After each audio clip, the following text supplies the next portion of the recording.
Кайчанда bir миңа да 85 яшым тулса, озын кара чәчләремә аппак бәсләр кунса,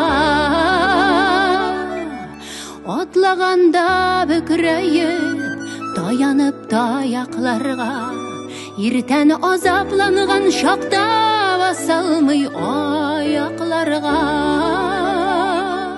Йомшак ипи кисәген шәйгә манып эчкәндә, яшьлек җүләрлегем диеп исемә төшергәндә, күңелдә яшәү нуры инде сүнәм дигәндә, күзләреңә җан кисәгем җен булып күренгәндә, бүген бәлки соңгы көн диеп йоклап киткәндә.